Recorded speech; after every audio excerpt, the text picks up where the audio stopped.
Bienvenido entonces formal a una nueva clase de introducción al turismo. Hoy lo que vamos a trabajar son los factores que nos permiten identificar los rasgos de la actividad turística realizada. Em, Claramente todo lo que vamos a ver ahora tiene mucho que ver con lo que la semana pasada analizábamos en términos de esas dos vertientes cuando estudiamos turismo o definimos turismo desde el punto de vista técnico o desde el punto de vista conceptual. Y esencialmente estos temas tienen que ver con lo técnico, con la generación de datos, no tanto con la interpretación o la explicación de lo que es el turismo para un investigador en turismo. Comisión, le pasaste ahí, Germán, muy bien. Entonces, cuando tratamos de interpretar todas estas cuestiones, vemos que hay varias formas de entender el movimiento turístico, el origen de los viajes, el territorio, la duración, la distancia, el medio, la motivación. Ahora vamos a entrar en eso porque eh, hay a ver, un segundo, Germán, Alejandro.García Econo, para que no haya duda. Entonces, cuando pensamos turismo y desde el punto de vista de los datos, empezamos a ver dónde está el punto. Entonces, lo primero que nos planteamos es, bueno, hablemos de entre qué punto y qué punto se genera el movimiento. Acá, como siempre digo, es bueno entender algunos conceptos. Cuando uno dice flujo,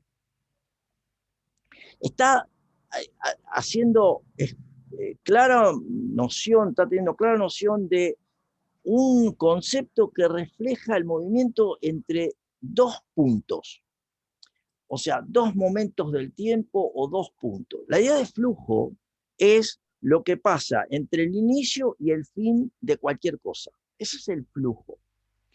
Cuando, por otro lado, yo pienso en un stock, en una cantidad, lo que estoy viendo es la definición de un concepto, de una variable, en un momento preciso del tiempo.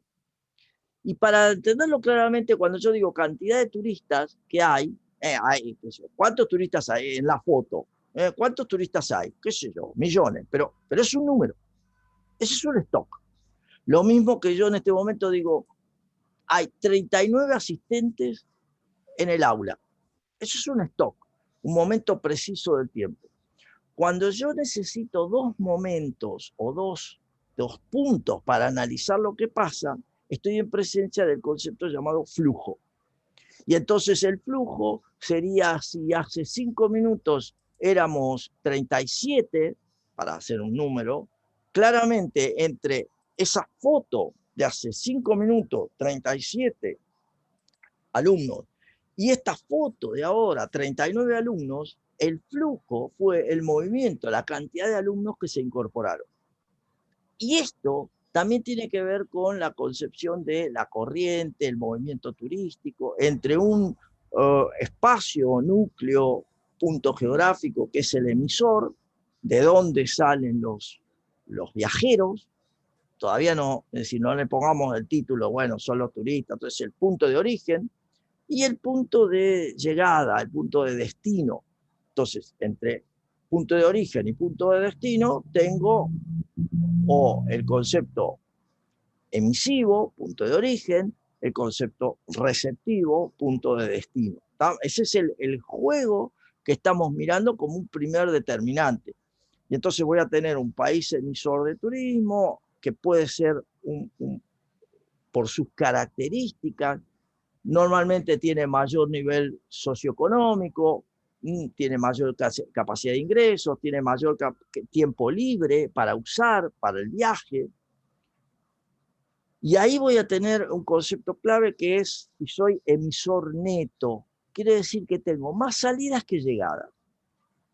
Para entender el punto, Argentina, durante gran parte de su historia, en términos turísticos, fue emisor neto. Salvo algunos periodos que voy a comentar ahora, siempre hemos tenido más pasajeros saliendo, o sea, más argentinos yendo al resto del mundo que visitantes del resto del mundo viniendo a la Argentina. Entonces ahí ya tengo una primera mirada de concepto de núcleo emisor neto.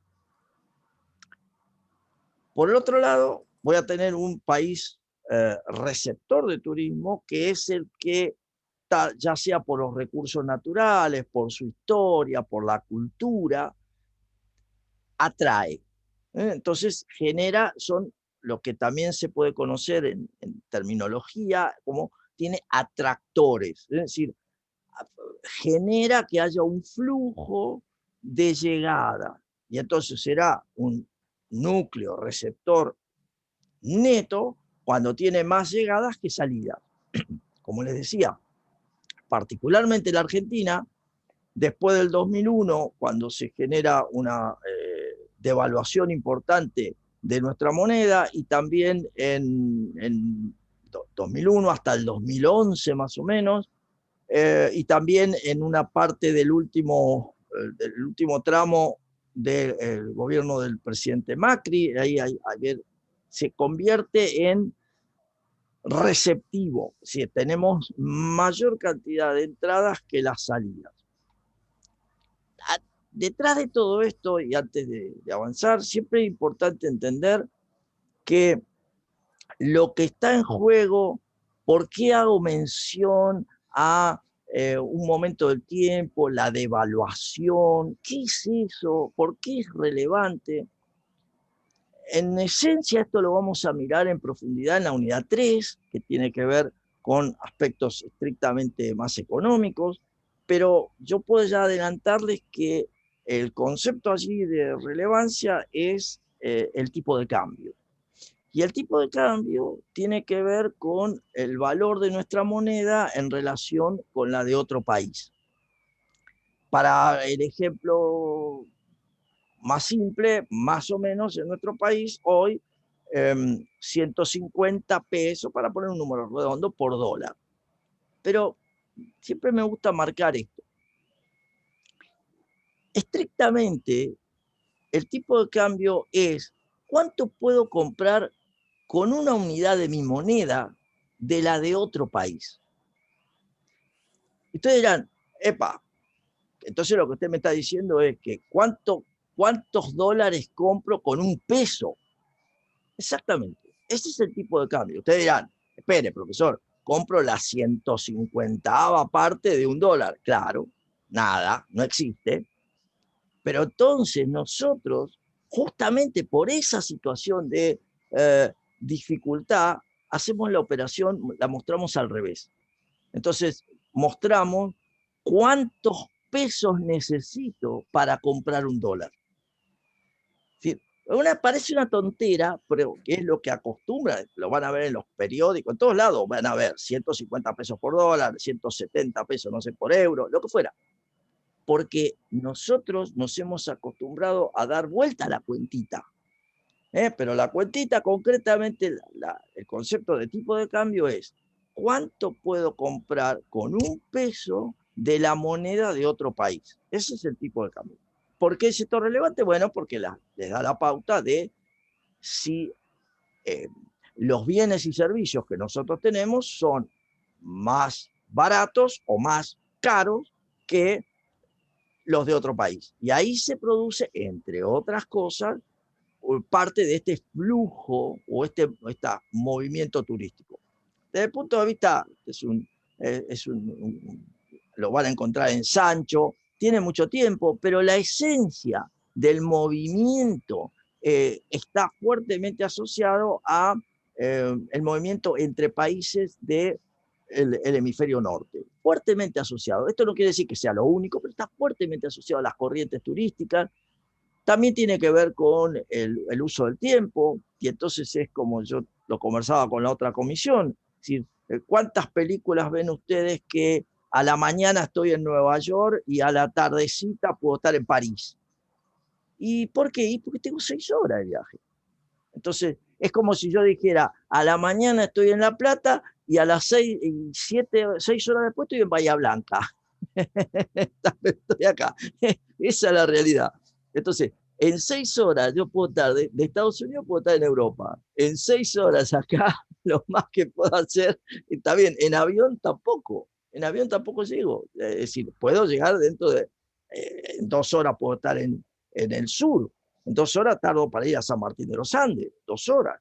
Pero para ir a Chile, más o menos, pero para ir a Perú necesito 4 o 5. 4:30. Por eso, ahí está.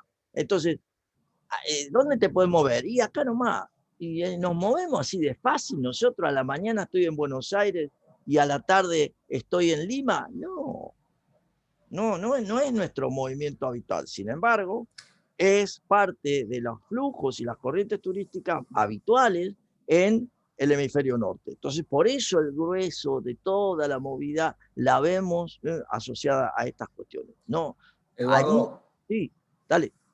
ni hablar, un poco agregar a esto que estás comentando, lo que es dentro de Europa, ¿no? O Claro, sea, al mismo comentario que vos hacías de 6 horas estás en Bahía Blanca, en Europa agarraste un auto y en 6 horas te cruzaste, depende de dónde estés, 3 o 4 países, seguro, ¿no? O seguro. Sí, sea, sí, sí. entonces, y después el otro comentario que iba a hacer, que es muy interesante, es traer el componente pandemia, ¿no? Claro. A estas corrientes y ver hoy cómo están, ¿no? Porque una de las corrientes que vemos ahí, por ejemplo, en toda la zona de Australia, ¿sí? Ujú. Y toda esa zona, hoy por hoy lo que ha pasado es que Ah, sabemos que están cerradas las fronteras en el caso de Australia, o sea claro, que no hay corriente turística posible, ¿no? claro. Después lo vamos a ver, son factores externos Ujú. que afectan y bueno, en este año creo que el tema COVID lo vamos a decir más de una vez, así que vayan Tal cual, preparándose. tal cual. Yo después, cuando planteemos el panorama mundial, justamente voy a mostrar es decir, el efecto sobre todo esto del año 2020. Bueno, si el año 2020 no existe, ya está, se fue. Pero el punto lo vamos a ver. Pero como sí, está claro, en algún viaje a Europa, a la mañana estaba en París y a la tarde estaba en Florencia. Es decir, o sea, había pasado Suiza, había pasado, ya estaba en Italia, entonces estaba de Francia, es decir, eso es parte básica. Bueno, esto hoy nosotros no. Cuando queremos empezar a entender todo esto de turismo, hay varias cuestiones a tener en cuenta, la localización, de qué depende los focos emisores, los focos receptores, y entonces yo tengo los emisores que tienen que ver con la capacidad de ingreso, el nivel de ingreso, que tienen que ver con el manejo del tiempo libre, como vamos a ver más tarde, si, cuánto puedo destinar al ocio, cuánto no, y la tecnología, más allá de que la tecnología hoy sea parte del juego a nivel mundial, pero no es exactamente lo mismo el manejo tecnológico que puedo tener en un país que es un emisor neto a un país que es un receptor. La particularidad de los países receptores en general está asociada a la existencia de los atractivos, que acá siempre me gusta marcar, aunque esto lo vamos a ver en la unidad eh, 4, pero me gusta marcar la diferencia de la siguiente. Para tener un atractivo yo tengo que tener un recurso previamente. Si tengo que tener algo que exista, que lo puedo transformar, lo puedo mejorar para ponerlo a disposición de los que le interese. O sea, el atractivo no es estrictamente algo que existe, lo tengo que construir para que, siempre un ejemplo que suelo usar, lo podemos pensar esto. En La Plata, nosotros tenemos un punto asociado al cristianismo, que es la catedral. Es un lugar de oración, de culto. Ese es un recurso. Existe, creado estrictamente para la oración. Vamos a ponerlo así, no importa el hecho arquitectónico, es decir, creado para la oración. Ahora bien, ese recurso, ¿de qué manera ha sido transformado? Porque claramente como recurso, quien asiste a ese lugar es un católico, es decir, es alguien que va a orar. Vamos a ponerlo así, es fácil. Ahora bien, ¿por qué iría un no católico? No importa si el credo, ¿por qué iría un no católico? No, en términos de la oración no va. Ahora, pero entonces, ¿qué hicimos? Bueno, transformamos el recurso dándole otros condimentos como ser una confitería, un museo, le pusimos ascensor para que pueda ir a la torre, un carrillón para que sea, pero le pusimos 2 o 3 cositas que permiten que en la medida que esté abierto, porque ese es otro detalle, es decir, que esté disponible, cualquiera, no importa su credo, lo visite. Y entonces ahí tengo un atractivo. Fíjense la diferencia. Tengo un recurso es las cataratas, un recurso es el glaciar Perito Moreno, es un recurso. Después hay que ver cómo lo puedo poner a disposición. Se convierte en atractivo cuando lo transformo. Digo, para entender por qué puede haber una corriente, un flujo turístico, porque necesito. El recurso solo no sirve. O sea, si no lo transformo, no lo modifico para que sea un atractivo, como recurso se queda ahí. Nadie se va a enterar que existe. De hecho, existen cataratas o existen recursos que no sabemos ni que están hasta que no sean descubiertos. O sea, recurso como tal existe, pero no es algo parte del turismo hasta que lo transformo. Entonces tengo que tener accesibilidad, tengo que tener estabilidad y obviamente eso va a traer aparejado los impactos, que podrán ser positivos, negativos, que eso lo vamos también a estudiar en la unidad 4. La diversidad de todos estos flujos, de nuevo flujo, concepto de movimiento, origen, destino, ahí aparecen los datos y aparece el hecho cuantitativo, cuánta gente viaja, qué ingreso tienen, qué gasto producen. ¿Por qué esto tiene relevancia? Acuérdense, porque esto está asociado a definiciones de tipo técnica. O sea, entonces, definiciones técnicas, cuando a un país le interesa saber cuánto es el ingreso de divisas que se genera por el turismo, cuánto es el gasto en cada actividad vinculada al turismo, cuánta gente vino, cuánto gastó en promedio. Ustedes se van a cansar de leer justamente en el fin de semana, el movimiento turístico fue tanto, el gasto promedio fue tanto. Dato técnico, características cualitativas, turismo de masa, turismo de élite, digamos, los distintos tipos de turismo que tienen que ver con, si se quiere, los perfiles de los visitantes. Entonces, podrá ser clase media, podrá ser clase alta, podrá ser clase baja, lo que eso entendamos que significa, porque no necesariamente significa lo mismo, pero es como una forma de separar los grupos. La localización, tenemos lo que es atractivos, dónde están, como decía, bueno, lo vamos a estudiar en profundidad, aspectos naturales, aspectos culturales. Algo que nosotros como país tenemos que nos diferencia es la cantidad de parques nacionales, es decir, áreas protegidas. Como lo veíamos la semana pasada, esto es una característica relevante porque es una decisión que en su momento, en los años 30 del siglo pasado, comenzó a hacerse a partir del Perito Moreno y su donación de las tierras en la zona de Bariloche, en la Huelhuapi, la conformación de ese parque. Y esto es también lo que permite que haya movimiento, que haya generación de flujos, porque hay un lugar preservado de la naturaleza. Bueno, obviamente para eso necesito también infraestructura, necesito carretera, necesito puertos, necesito aeropuertos. Bueno, todo eso tiene que ver cuando a ustedes, Gustavo, Germán, en una tarea le diga, bueno, analizar cuál es el factor, qué factores de localización tiene tal destino, que tiene esto, es decir, este es el juego, el porqué. La diversidad de espacios que tienen que ver con los distintos tipos de productos. Yo le comentaba a la otra comisión, hace 2 semanas se reabre Machu Picchu.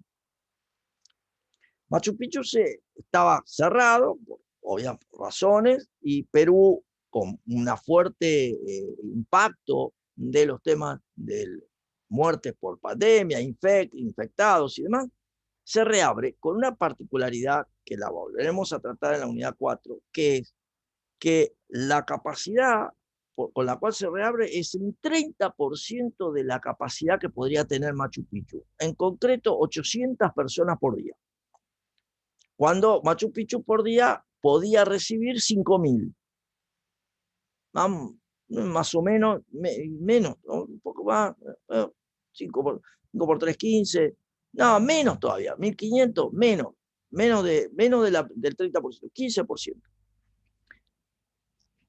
Ahora, eso uno dice, wow, hay que cuidarse, bárbaro. La pregunta es la siguiente. Cusco es justamente el pueblo que abastece Machu Picchu de turistas. Esto es el paso obligado en general para ir a Machu Picchu. Cusco vive exclusivamente de Machu Picchu, eventualmente Ollantaytambo, alguna cosita, pero vive de Machu Picchu. Entonces, ¿qué pasa? Es un claro ejemplo de un pueblo monoproducto, es decir, un destino. Cusco es destino per se, pero en realidad es porque es un punto de paso para ir a Machu Picchu. Si bien Cusco es muy bonita, pero entonces vive, es un monoproducto, es un destino monoproducto, vive de eso. Se darán cuenta ustedes que todo el tiempo que ha estado cerrado Machu Picchu, ¿de qué vivió la gente? Bueno, nada, no vivió de nada, o sea, del aire. Y este es un gran tema porque ya le volvió a pasar, y parece muy loco, pero hace varios años hubo unas importantes lluvias e inundaciones en la zona y Cusco estuvo cerrado. Cusco estuvo cerrado bastante tiempo. En ese interín, ¿qué le pasó a la gente? Se comían entre ellos. O sea, no tenían forma de generar ingresos porque en ese momento nadie del resto del mundo podía entrar a Cusco para pasar después a Machu Picchu. Bueno, una situación parecida ahora, por el efecto de COVID, lo tenemos. ¿Aprendió algo la población de Cusco? Aparentemente no, porque siguen teniendo el mismo perfil de monoproducto. Habrán pensado que no iba a volverles a pasar. Bueno, estas situaciones son interesantes para reflexionar la manera, el punto, la diversidad que tengo, diversidad de productos turísticos o no. Sí, Gustavo. No, eso lo vamos a ver, bueno, cuando demos impactos económicos, Claro, ¿no? claro. Dentro de los impactos negativos que genera la actividad turística, a veces es eso, ¿no? Que se concentra mucho la dependencia en la actividad y se dejan de lado otras actividades, lo cual hace que la dependencia del turismo sea tan grande que en el caso como el que comenta Eduardo, esta gente directamente no tenía ingreso absoluto si no fuese una asistencia del Estado o algo por el estilo, Sí, ¿no? sí, sí, sí. Este es un tema clave, por lo tanto es bueno para entender la dinámica del turismo cuando uno empieza a pensar todos estos factores de localización y qué otras posibilidades tengo. El caso más cercano lo tenemos en la costa. En la costa atlántica, claramente cerrada, bueno, y todos los que están en la costa se tuvieron que ir, o sea, no han generado cero ingresos durante el 2020 y durante las vacaciones también no es que generaron gran cantidad de ingresos, gran parte de la población decidió ni siquiera abrir, porque claramente los costos que iban a tener para abrir no iban a ser cubiertos por el movimiento esperado de turistas. Bueno, todo esto impacta en las decisiones. Justamente el tipo de impactos económicos, ambientales, sociales. Como decía, esto lo vamos a mirar en la unidad 4, pero desde ya podemos adelantar impactos económicos, la generación de ingresos, el efecto sobre el empleo, aspectos ambientales. Bueno, la famosa foto del año pasado de los cisnes en Venecia, que volvieron los cisnes. Y dije, obvio, volvieron los cisnes porque no había turistas. Entonces, los cines en Venecia, como diciendo, qué lindo, pero no los vas a volver a ver nunca más, porque eso es un reflejo de la no existencia de turismo. La pregunta será después, bueno, ¿cómo recreo eso? ¿Cómo recreo que las tortugas en Galápagos o las tortugas en Maragogi, en el norte de Brasil, no tengan impedimentos cuando son los nacimientos masivos para llegar al agua, que es la estricta forma de que la naturaleza plantea cómo dónde desovan las tortugas y cómo se produce el nacimiento? Es todo un espectáculo. Pero ¿qué ocurre? Ese espectáculo está invadido por los turistas, por eso se les pide a los turistas que no vayan en el momento en que las tortugas se sabe que van a empezar a romper y van a nacer. ¿Quiénes van a ir en ese momento? Obvio, las gaviotas, se van a comer todo lo que puedan, pero eso es la naturaleza. Bueno, pero todo eso parece que es un cuentito, pero esos son impactos ambientales. Entonces, ¿en qué medida nosotros desde el turismo generamos impactos negativos? Y obviamente habrá que ver cuáles son los positivos y también los sociales.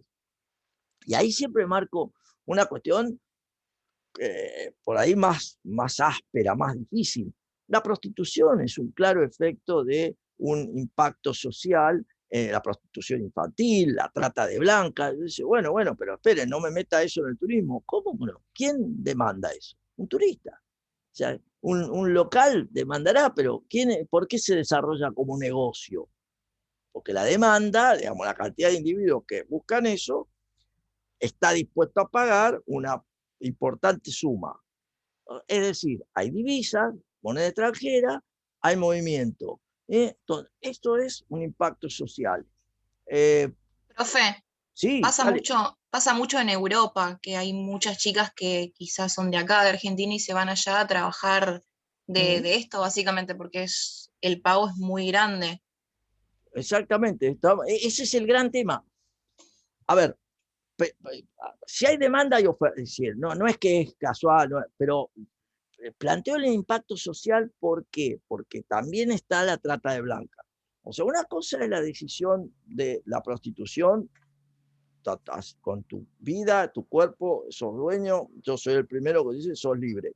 El problema está cuando detrás de eso hay toda una corriente de la ilegalidad. Entonces, esas son las situaciones. No pongo en duda la decisión de ganar un dinero extra y usando el cuerpo. Eso, Eduardo, sí, sí, o sea, relacionado con el caso y con lo que comentaban, por ejemplo, creo que hay que diferenciar un poco el caso, por ejemplo, de Ámsterdam, donde es una actividad que se da controlada, que sí, tiene, digamos, diferentes matices, a algo que estudié yo en el 2000, que ya la OMT estaba permanentemente luchando en contra de la prostitución infantil en el sudeste asiático, y claro, es el día de hoy que se sigue tratando el tema. Pasaron 21 años y no claro. han podido dar un cierre a ese tema. Y es una situación de extrema gravedad y que tiene que solucionarse en el corto plazo. Sin embargo, el tiempo pasa y fíjense lo difícil que es, ¿no?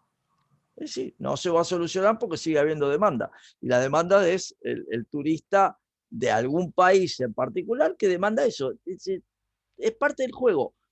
¿Está bien? No está bien, pero es parte del juego en el sentido de lo que está asociado al turismo. ¿Y por qué digo? Importante entenderlo, porque detrás, guste o no, siempre hay una agencia de viaje, guste o no. Es decir, siempre hay alguien que opera, hay mucho turismo en esos límites.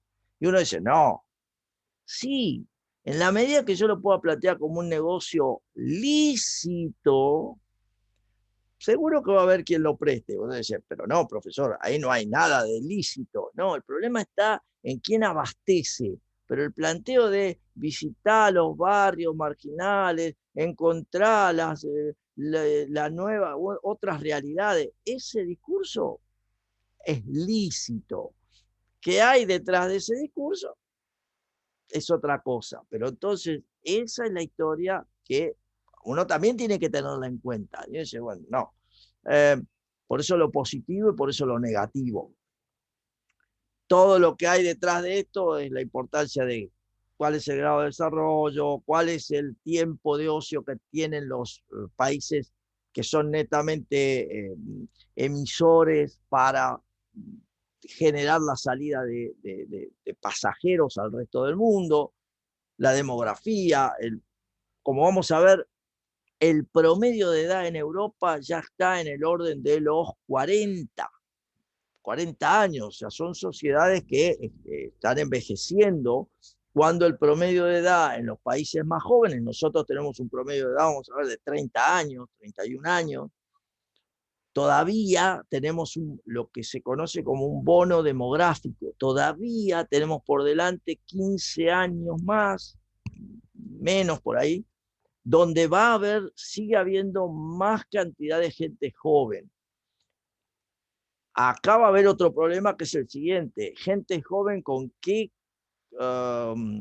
acceso a la educación, y este va a ser un problema nuestro que ya se empieza a discutir. Nosotros vamos a tener gente joven más creciendo, pero la pregunta va a ser, ¿están en capacidad de participar en la fuerza laboral? ¿Tienen capacidades? ¿Tienen educación? Bueno, esto va a ser el otro problema, simplemente se los muestro, pero que va a impactar porque dentro de 15 años ya no vamos a tener más bono demográfico, ya vamos a empezar a ser cada vez más grandes en promedio y nos vamos a acercar más al perfil de la sociedad europea en términos de edad. Bueno, esto a mí qué me importa, uno puede decir, bueno, tiene que ver con la generación de ingresos, con las posibilidades de hacer turismo. Acuérdense que ustedes se van a dedicar a una actividad que en definitiva le presta servicios a otro y ahí está el juego. Entonces, las costumbres, la educación, el grado de desarrollo tecnológico, todo eso es lo que está dando vuelta. Territorios, desplazamientos, turismo de estancia, residencial, turismo itinerante. Cuando hoy decíamos temprano en 6 horas está bueno, una de las particularidades cuando estaba en París a la mañana y a la tarde estaba en Florencia es que me movía en una autocaravana de este estilo, una que está en la foto. Es decir, ahí recorriendo Europa. Entonces, ¿qué tenés? Pasás por todos lados y haces turismo itinerante. Te registra alguien en algún lado, como le dije la semana pasada. No, no necesariamente. De hecho, hay varios que están sacando ahora un montón de tips para viajes y demás, para trabajar sobre cómo alquilar una autocaravana o cómo ponerse de acuerdo, evitar los camping, un montón de cuestiones que tienen que ver con una modalidad de turismo. Otra modalidad, bueno, el turismo individual, bueno, generalmente es turismo de lujo, turismo de masas, como lo comentábamos hace un rato. ¿Cuándo se estima que va a volver esto? Bueno, en realidad no creo que vuelva, pero si vuelve, todos los análisis plantean el 2026. 2026 más o menos desde el punto de vista de los aéreos, de la industria, del sector aéreo en general, 2026. Antes de eso, y sí, antes de eso va a haber, pero ¿alguien más va a volver a esto? Casi seguro que todos los que estaban en esa playa van a querer volver a esa playa. El planteo es, ¿van a poder volver a esa playa de esa manera? Y uno dirá, yo hago lo que quiero, pero ¿va a poder volver? Es decir, del otro lado, ayer empecé mi curso de 4º año de políticas, entonces estaba con mis alumnos de política y analizando algunas de estas cuestiones. Y entonces, yo como operador, como gestor del destino, para ponerle nombre, el intendente, el director de turismo, ¿voy a querer que esta foto aparezca? ¿Se dan cuenta? O sea, el hecho de que aparezca la foto, ¿estará bien visto? ¿Será una publicidad positiva para mi destino o será una publicidad negativa para mi destino? Miren qué tontera. Nadie se pondría a pensar eso cuando esta foto se sacó y todo. Hay todo un juego ahí. Sí, ¿quién está? No. No, estaba pensando que, o sea, más allá de que uno quiera que se vuelva a generar esto del amontonamiento, el turismo de masas y demás, yo creo que cada país de ahora en más va a tener nuevas restricciones y por más que uno quiera, es como vos decís, no va a quedar bien. La gente queda con miedo, o sea, más allá de que uno quiere irse de vacaciones y demás, hay un miedo también instalado. Está bien, Rocío. Todo depende. ¿Puedo cortarlo? Claro, a ver, dale. Porque yo me fui de vacaciones este verano y depende del lugar que vaya, depende de la gente que esté. Yo me fui a Mar del Plata y fuimos a una playa específica con mis amigos y estaba, pero como en la foto esa, pero una playa más chica. No Ujú. había COVID, nada, ni un solo barbijo, nada. Seguro. Explotado de gente. A ver, el punto que yo les transmito acá, que justamente lo analizaba con sus compañeros de cuarto año, es el tema es cómo voy a manejar estas cuestiones cuando, desde el punto de vista institucional, voy a tener que establecer los protocolos, pero después, desde el punto de vista individual, hay que ver cuánto de esos protocolos voy a cumplir. Por eso separo los tantos para que se entienda que la definición de turismo de masa fue una definición hecha, generada por los operadores para estandarizar y usar la etapa fordista, la posibilidad de masificar, estandarizar, pero también favorecida por los destinos, porque los destinos fueron los que le dieron el permiso de construcción para que se desarrollara el turismo de masa. No es que el turismo de masa es, hola, hagamos turismo de masa. No, eso tiene un impacto, una definición de te dejo construir para que haya edificios donde se aloje la gente, porque la gente quiere moverse. Entonces, ese juego está asociado. Hoy el tema es que tengo todas esas estructuras, pero están ociosas. No las puedo, de hecho, la mayor parte de la costa no se utilizó, vamos a decirlo así, en términos de la cantidad de pasajeros. Entonces, esta idea del turismo de masa va a estar en continua revisión, porque si bien yo quiero viajar, como Rocío planteaba, o Agustín por un lado, Rocío por el otro, decir, bueno, tengo miedo. ¿Quién tiene miedo? Yo no tengo miedo, a mí no me preocupa lo más mínimo, no, pero bueno, hay que cuidarse. Particularmente a mí no me interesa, no me trae ningún problema, pero lógicamente gran cantidad de personas van a decir, no, hay que cuidarse. Entonces, ahí viene todo el juego. Entiendan que esto va a impactar, si estamos hablando del 2026, espero que sea cuando ustedes estén recibidos, porque para el 2026 más o menos van a estar recibidos, más o menos.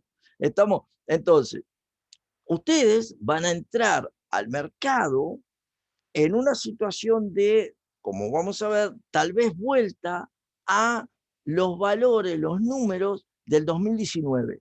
Cuando los veamos, son los números de 1.500 millones de pasajeros. 2019, 1.500 millones de pasajeros. Bueno, este es el juego. 1.500 millones de pasajeros, cuando lo veamos, todo un tema. Pero eso es para entender. Hoy por hoy, a la luz de el comentario de Rocío, hoy por hoy vamos por el lado del turismo de intereses especiales, el turismo temático, pero como lo vamos a ver la semana que viene también en la conceptualización, eso permite que se mueva todo el caudal de pasajeros, o sea, de individuos que quieren salir. ¿Puedo repetir turismo de intereses especiales para cubrir la masa? Claramente no. Entonces ahí tengo otra cuestión para pensar. Yo le mostraba a la comisión, al otro grupo, una situación interesante que está asociada a San Antonio Oeste, en Península Valdés, San Antonio Oeste.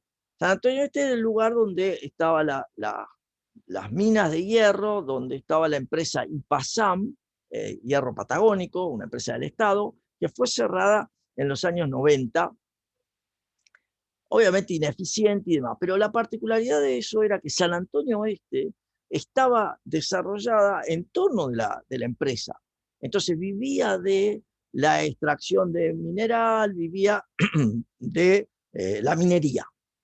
Cuando se cierra, cuando se cierra, ¿qué pasa? Cobraron su indemnización, todo, pusieron un kiosquito, pusieron un remis, un taxi, pero ¿para hacer qué? ¿Kiosquito para qué? ¿Taxi para qué? Si no había nadie más. Bueno, tuvieron un serio problema porque toda la población vivía de eso. Hasta que se dieron cuenta que tenían algo que al mundo le interesaba, y eran las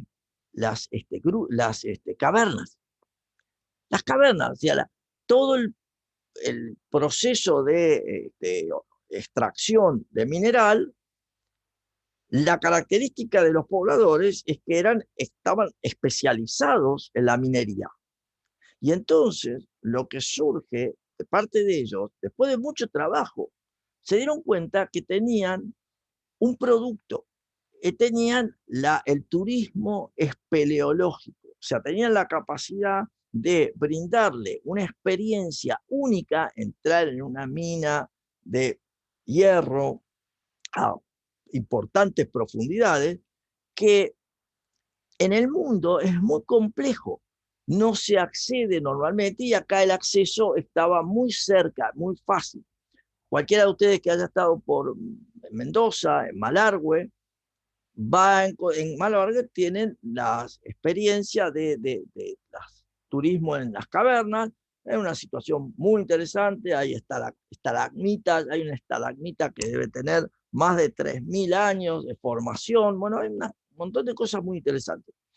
Pero eso fue lo que le permitió a los pobladores de San Antonio Oeste renacer y tener una posibilidad de generación de ingresos totalmente fuera de lo que era su habitualidad, pero que a su vez tenía una demanda asegurada, porque en el mundo todas estas cuestiones son escasas. Esto es, la cantidad es muy limitada para su acceso. Bueno, esto es interesante porque muestra esa posibilidad de hacer algo diferente, ¿sí?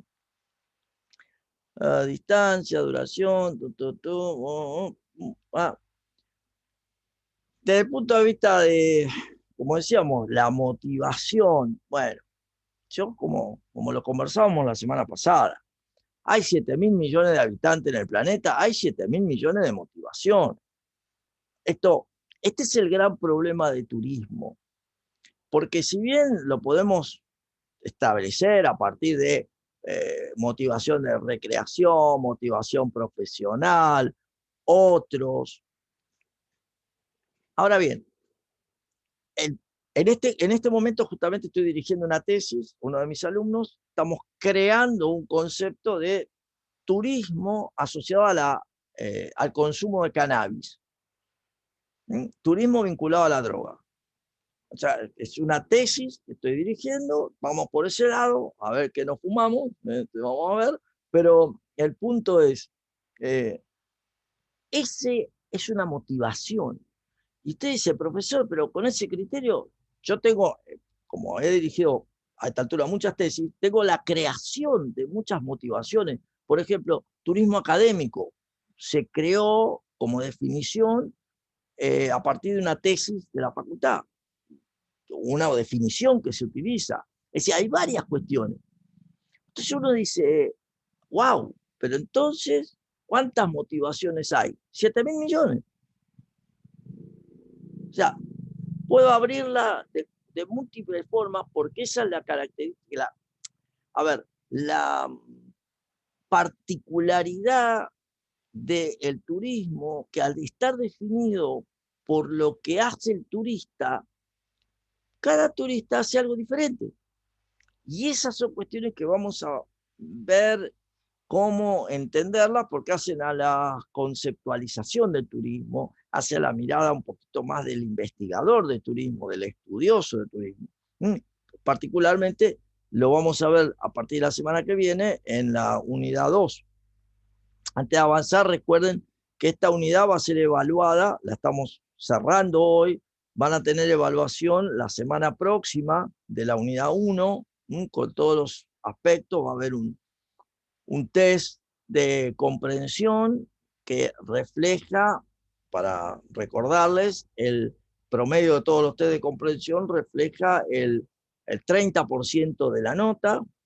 Las cuestiones que ustedes desarrollan con Gustavo y con Germán, que son las actividades prácticas, reflejan un 20% de la nota, y el 50% restante está asociado a el parcial, esa evaluación que involucra las primeras 3 unidades de la materia. Entonces, recordemos que la posibilidad de aprobar la comunicación está asociada a obtener una nota de como mínimo de 4 puntos o superior en ese resultado ponderado. Entonces, ese es el dato clave por el cual es importante que ustedes no se dejen estar, asumo que no lo van a hacer, pero no se dejen estar en el desarrollo de sus actividades prácticas y en la posibilidad de rendir los test, porque si esas notas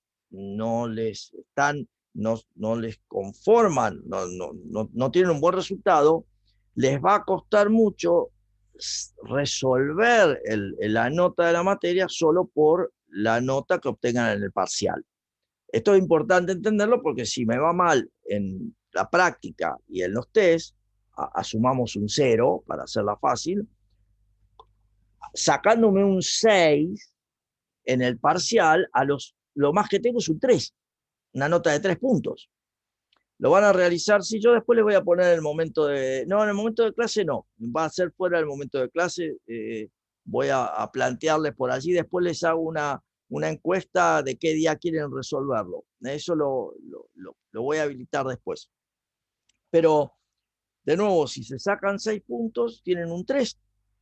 Entonces, claramente no han aprobado la comunicación, necesitan recuperar el parcial. Esto, no pierdan de vista estas cuestiones que son las que definen en definitiva la posibilidad de promocionar la materia. Como mínimo sacarse, recuerden, un 6,50, si bien es un 7, pero bueno, en mis comisiones es un 6,50. Esa es la conformación de todo lo que tenemos.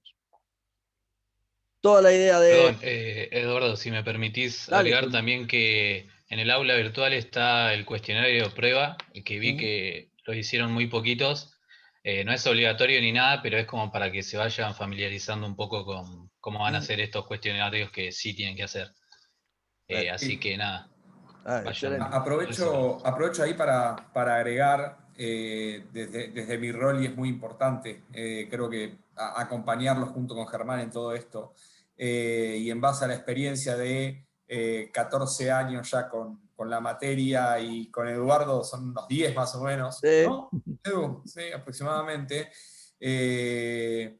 No se dan una idea de la importancia que tiene la nota de los test de lectura. O sea, uno después se arrepiente, ¿no? Si por ahí no le dio la importancia que tenía y le fue mal y todo. Entonces, realmente suman muchísimo todo este tipo de cuestiones. O sea, la nota final que van a tener ustedes al terminar la cursada es, con diferente peso, un compendio de cosas, con lo cual denle importancia a todo lo que tiene que ver con las diferentes evaluaciones que hacemos, sea TP, sea test de lectura, sea parcial, sea lo que sea, porque todo suma, y cuando al final todos quieren arrimarse al 7, ¿no, Edu? Porque ya el 10 no se quiere arrimar nadie, para promocionar, todo eso suma. Así que verdaderamente es una sugerencia, y realmente esta es una materia que hay que llevarla al día, gente, con la lectura, permanentemente al día. Después, de 9 a 10, entre las cosas que vamos a hablar, vendrán las sugerencias en cuanto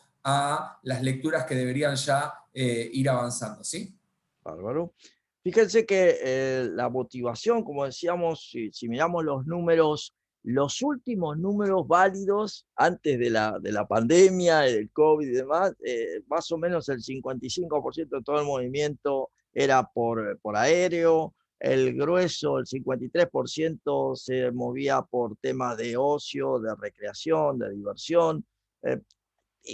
Ahora, eso es el último dato que puedo tomar como de la realidad, pero que el año pasado claramente ustedes se dan cuenta que pasó todo lo contrario. Entonces, el 55% de todo lo que podía ocurrir asociado al transporte, nada, el 55% del aéreo, la industria del aéreo murió. O sea, el 55% era todo eso. Me parece que están habilitados un periodo de tiempo finito, como los trabajos prácticos.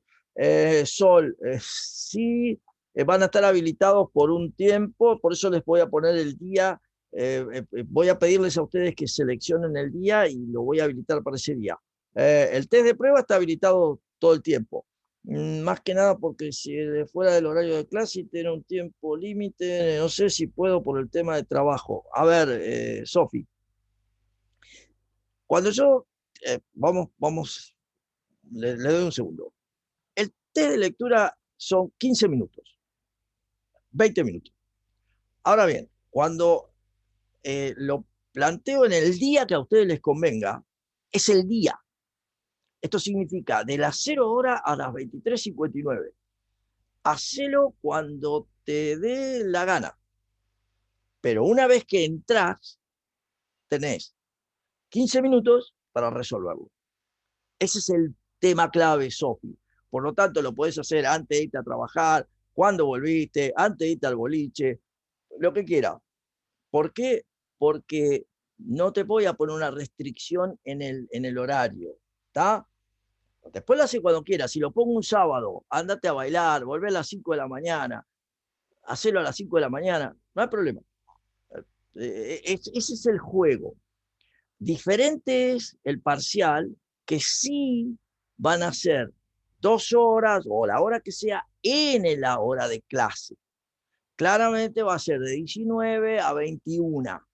El momento que está puesto en el cronograma para el día del parcial va a ser en el horario de clase. Eso sí.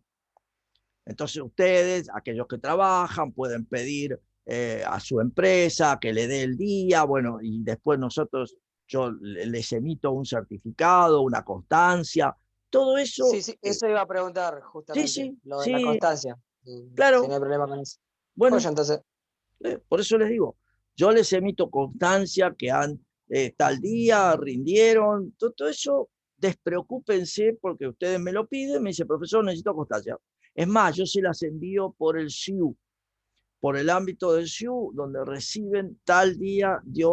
Acá lo que ustedes siempre tienen que ocuparse es que su empresa se los reconozca. Hago este comentario porque ya me pasó. Alguna empresa que le dice a su empleado, no, a mí me lo tienen que mandar de tal. Lo que yo les envío es un documento público, porque es un documento emitido por la facultad. Si yo lo traslado, a veces alguna empresa dice, no, que quiero que me lo mande el profesor. La verdad lo hago, pero ocúpense que sea lo que el documento, porque de nuevo, es lo que instrumentalmente la facultad tiene para que a ustedes lo presenten como constancia. Es un hecho, es como firmar un papelito. Bueno, eso. Es más valioso todavía que firmar un papelito, porque el papelito lo puede firmar cualquiera. Acá queda estrictamente y digitalizado para quien lo emitió. Nada, como comentario. Sí, ¿alguno que quería decir algo? No, que está bien, yo le mando eso, o sea, que no rompan. A ver, que no se pongan meticulosos. Yo soy sincero, que no me rompan porque yo ya avisé que estudiaba, así que no jodan. Pero bueno. No, está bien, pero hago el comentario porque ya me pasó con una empresa. Igualmente, siempre con respeto, lees la recomendación. No, pasa que yo tengo yo tengo mucha confianza en mi trabajo, por eso hablo así, discúlpeme. No, pero de hecho, pero por eso te digo, las empresas ten en cuenta que, y esto se los digo para todos los que trabajan y quizás comenzando este año en la facultad, que punto 1, no están obligados a darte los días de estudio. ¿sí? No están No, sí. obligados. Y punto 2, hay una cantidad máxima de días por año según la ley, ¿sí? Que en la gran mayoría depende de dónde estés, digamos, bajo qué contrato de trabajo estés, pero es hasta de 10 días. Con lo cual también hay que ser inteligente, es decir, me conviene tomarme en esta instancia, en esta instancia, en esta instancia. Está bueno el comentario que hacen y traerlo a la mesa ahora que estamos en principio, Claro. así se lo planifican, ¿no? ¿Qué días pedirse y para qué instancias? No, yo ya avisé igual, o sea, como me pasaron la fecha de los parciales, ya avisé que, bueno, por lo menos esos días no voy a estar y está todo bien. Ahora, pedir 1 o 2 días más de estudio estaría bueno también, pero no creo que tenga problema. El Bárbaro. problema es Perfecto, no, administración, ¿viste? Bien. aprovechamos y les recomendamos, ¿no? Este tipo de cuestiones, este tipo de Lo avisos echaba, parroquiales. Nah, Bien. mentira. Adelante, Eduardo. ¿Qué hacemos con el tiempo? ¿Qué hacemos con el tiempo? Bueno, la vida, pero la vida ¿cómo se divide? En 2 grandes bloques, trabajo y no trabajo. En principio es eso. Algunos podrán decir, no, en realidad yo todo es no trabajo. Bueno, ese es el punto. En mi caso particular, yo sí me divierto. O sea, yo no trabajo nunca, yo me divierto todo el tiempo. Pero esa es la manera en que cada uno se usa su tiempo. Pero estrictamente yo tengo el tiempo de trabajo que puede estar asociado a un lugar fijo, digamos, como estaba comentando recién, una empresa, un espacio. En este momento yo estoy trabajando desde mi casa, por lógica, y si no, ese tiempo de trabajo puede estar asociado a el llamado turismo de negocio, es decir, estoy yendo a una conferencia, estoy yendo a una visita a un cliente, pero bajo ciertas condiciones, a un espacio establecido. Bueno, el turismo de negocios, los congresos esencialmente, porque si no, para que no haya duda. Recuerden que estrictamente estábamos hablando de la no generación de ingresos en el lugar. Ese es el punto clave por el cual separamos turismo de todo lo demás. Del otro Ese es lado, uno de los sectores más impactados por la pandemia, de hecho. tal cual, turismo de negocios, sí. Y de Ujú. Y el hecho, que más va a tardar en pero recuperarse. totalmente, vos pensás, bueno, lo tenés más que claro, Gustavo, pero para todos, es decir, esto que está ocurriendo ahora, que es la Zoom dependencia, bueno, desde el punto de vista del turismo de negocio, fuiste. Esto siempre se pudo hacer, pero ahora con el desarrollo mayor, yo siempre planteo en clase la existencia de las oficinas virtuales, las oficinas donde YPF en su momento, en Catalinas, o bueno, en su sede en Buenos Aires, había desarrollado una oficina para poder hacer, ¿cómo se llama?, reuniones de negocios con 2 partes, una en Buenos Aires y la otra parte en cualquier punto del planeta, pero entendida como una oficina donde te estás viendo, no te estás tocando, pero te estás viendo porque tiene un conjunto de cámaras, pantallas, y un desarrollo tecnológico que permitía la, entre comillas, cercanía. Entonces ya eso de por sí, que era todo un desarrollo hace 3 años, todo un desarrollo tecnológico, eso genera un impacto en el viaje de negocios, en el turismo de negocios. El hecho de la pandemia, el hecho del fuerte desarrollo que han tenido todas las plataformas para videoconferencia, también le pega de lleno porque a su vez tenemos, como algunos de ustedes comentaban hace un rato, el temor a viajar, la cercanía, la necesidad de tener vacuna, el posible, como pusieron por allí más temprano, la posible necesidad de tener un pasaporte como está IATA, generando la idea que viene ya hace un tiempo, el pasaporte asociado a los temas de salud, con lo cual habrá que ver si eso es invasivo, si eso se mete en la libertad de las personas de decidir que no me quiero vacunar y por qué me tengo que vacunar. Y entran en juego un montón de cuestiones, ¿no? Porque justamente hoy estaba leyendo una noticia que después, bueno, si quieren la podemos compartir ahora, aunque no sea el espacio, Edu, pero justamente hablaban de ese pasaporte sanitario, ¿no? Y por ejemplo, supongamos el caso de la vacuna Sputnik, que no fue aprobada en Europa, O sea, vos tenés tu pasaporte sanitario vacunado con Sputnik, supongamos en Argentina, pero Europa no podés entrar. No puede entrar. Entonces, son un Sí, montón de cuestiones que todavía falta tiempo, ¿no? pues, está todo verde. Lo que pasa es que esto ya es una idea que viene con más tiempo. De cualquier manera, IATA, la organización vinculada al transporte aéreo, la quiere imponer, pero también los países dicen, no, pará, bueno, hay que ver qué hacemos con esto. Bueno, pero estas cuestiones, en definitiva, tienen que ver con este comentario de cuándo se recuperará el turismo de negocios, por ejemplo. Pero por el otro lado, que yo tengo en tiempo libre, en realidad tengo el tiempo liberado, el que no de destino al trabajo, y ese tiempo liberado tiene un tiempo forzado, que es el que destino a comer y a dormir, por lo menos, así las cuestiones que estoy obligado, salvo que sea un fakir o algo así, es decir, estoy obligado a hacer normalmente. Y entonces lo que me queda es el tiempo libre. Y ahí viene lo interesante, porque lo que me queda es lo que en este momento ustedes están usando. Porque fíjense que prácticas diversas como educarse, trabajo voluntario, hacen uso del tiempo libre. Esto es, ahora nosotros podríamos estar en cualquier parte. Sin embargo, estamos acá. Bueno, eso tiene que ver con el concepto de costo de oportunidad, que ya les dije, están acá porque no hay todo lo otro es menos bueno que esto, les guste o no, es menos bueno que esto. Y entonces estoy usando mi tiempo libre para esto. Ahora bien, la otra parte del tiempo libre es el ocio, el tiempo de ocio. Para los clásicos, para los antiguos, para los griegos, el tiempo de ocio tenía que ver con el momento de la reflexión.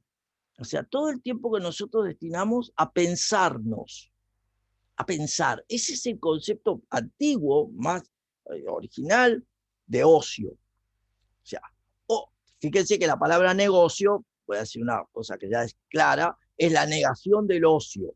Por eso el negocio es el trabajo. Nosotros el ocio lo hacemos en nuestro tiempo libre.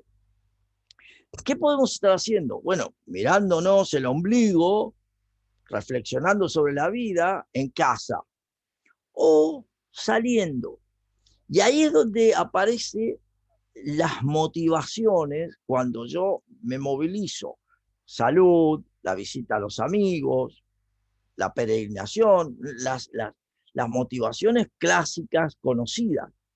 O el llamado también ocio turístico. Y entonces tengo el excursionismo, el movimiento por el día, lo que hoy se ha vuelto mucho más habitual, que es el turismo de fin de semana, y ahí la importancia de, con todos sus problemas, porque si hay algo que yo soy muy crítico es sobre los fines de semana largos y los feriados, soy muy crítico de eso, pero sin perjuicio que eso es la característica del turismo de corta duración. Entonces salgo por 4 días, cuando la lógica hasta algunos años atrás era vacacionar, el turismo de larga duración. Y entonces antiguamente, ya es algo del pasado remoto, un mes de vacaciones en la costa. Ya no se toma nadie un mes de vacaciones en la costa, no por los costos, sino porque ya dejó de ser la representación de lo que quiero hacer. Entonces me tomo 10 días, voy acá, después en Semana Santa vuelvo a salir, después en otro momento. Sí, ahí vienen los cambios de la manera en que usamos nuestro tiempo libre asociado al ocio, ¿sí? Entonces, ahí tengo, bueno, motivaciones, negocios, tratamiento de salud, todo esto. Se dan cuenta que, como les digo, 7.000 millones de personas, 7.000 millones de respuestas diferentes. No hay problema. ¿Qué hacemos durante la visita? Comemos, visitamos parientes, actividad religiosa. Bueno, todo esto es el juego. Todo esto son, a ver, ¿es esto relevante? Sí, porque son datos. Y esos datos son los que te permiten elaborar el perfil del turista. Y ese perfil del turista es el que después vos vas a querer conocer para saber qué busca. Y vas a querer conocerlo porque vas a querer darle respuesta a esas necesidades que te plantea ese individuo que se moviliza de un país, de un punto emisivo a un punto receptivo. Datos, exclusivamente datos. Hasta acá alguna, sí, dale, Entonces Agustín. está dentro de definiciones técnicas, porque está la recopilación de datos, ¿o no? Perdón, la recopilación de datos, ¿la planteas como qué, Agustín? Como definiciones técnicas, que esto está dentro de definiciones técnicas, Sí, ¿o sí, no? claro, sí, sí. Es que si vos pensás turismo, más allá de la reflexión que hacemos los investigadores, los que estamos en el ámbito de la academia, ponele, el pensar turismo es generalmente el pensar datos, porque es una definición técnica, porque esencialmente a los países les interesa generación de recursos, o sea, el uso de los ingresos, el gasto que se produce, la cantidad de individuos. Es por eso que es un hecho técnico esencialmente. No es que no esté bien, a mí particularmente me gusta más pensarlo como la definición conceptual. Eso sería lo que la semana que viene vamos a ver cuando trabajemos la unidad 2. Sí, Gustavo. No, que seguramente alguna vez que hayan viajado, en algún viaje se habrán encontrado con una ficha para llenar y muchas de estas cuestiones que están en este slide y en el slide anterior aparecen para poner una crucecita. ¿Por qué viniste? ¿Cuántos años tenés? Todo ese tipo de cuestiones justamente son lo que se vuelca después con objetivo estadístico, ¿no? O Claro. sea, y decir, bueno, tanta gente vino por esto, tanta gente vino por lo otro. Y bueno, esas son cuestiones a considerar. En algún momento me acuerdo, año 2004, 2005, que se había hecho, que habíamos hecho un estudio en la ciudad de La Plata y a nosotros nos había sorprendido de mucha gente que viene a la ciudad de La Plata y eran motivos que tenían que ver con acompañar a un familiar que venía a operarse o a hacerse un tratamiento o a una consulta médica o lo que sea. O sea, es sorprendente cuando uno lo ve así porque quizás la ciudad de La Plata la tendríamos dentro de otros perfiles, ¿no? Sin embargo, en esas fechas todavía nos daba esos resultados. Bueno, en realidad viene bien el comentario porque la ciudad de La Plata ha tenido como característica ser una ciudad que recibe gente durante la semana, pero que no recibía gente en el fin de semana. Y esta particularidad que está marcando Gustavo en ese estudio, que sigue siendo, es la que llevó a que la hotelería no se desarrollara, porque la hotelería con fines turísticos no tenía sentido porque los hoteles, y esto era, todos los hoteleros lo comentaban, estaban completos durante la semana, con lo cual la generación de ingresos a ellos estaba asociada a la persona que acompaña a un familiar que se interna, la persona que viene a hacer un trámite, están todas las actividades institucionales en la ciudad de La Plata, entonces todo lo que estuviera vinculado a la legislatura, aspectos que hacen a las cuestiones, como digo, institucionales de la política. Bueno, eso hacía y hace que la ciudad de La Plata, el grueso de digamos, 5 días de la semana, esté cubierta desde el punto de vista hotelero. Por lo tanto, los hoteles, cuando vos le decías, bueno, planteemos el receptivo, trabajemos sobre la turista, no, ¿qué me interesa? Si eso es para el fin de semana, yo el fin de semana descanso. Como mirada general, pero esto durante gran parte del tiempo, en los últimos años, ¿por qué ha cambiado? Bueno, porque la presencia de turismo de congresos, que de nuevo está impactado, el turismo de congresos, el movimiento que le da la universidad, las 3 universidades, esencialmente las dos privadas y la pública, el juego y el movimiento que hacen al turismo académico, trae aparejado la posibilidad de abrir nuevos espacios, construir nuevos hoteles, con también la presencia del Estadio Único, los shows y toda la movida que está asociada. Eso es en los últimos años. Pero todo eso igual, de cualquier manera, refleja el perfil de nuestro destino. ¿Es una ciudad turística la ciudad de La Plata? Siempre ha querido, en realidad siempre ha declamado para hacerlo, pero no lo es. No porque no tengamos, pero no lo es. No vivimos del turismo. Para ser un destino turístico tenés que vivir del turismo. Nosotros no vivimos del turismo, vivimos de otra cosa. ¿Tenemos turistas? Está todo bien. Es más, tenemos excursionistas, no tenemos turistas. O sea, casi no tenemos turistas.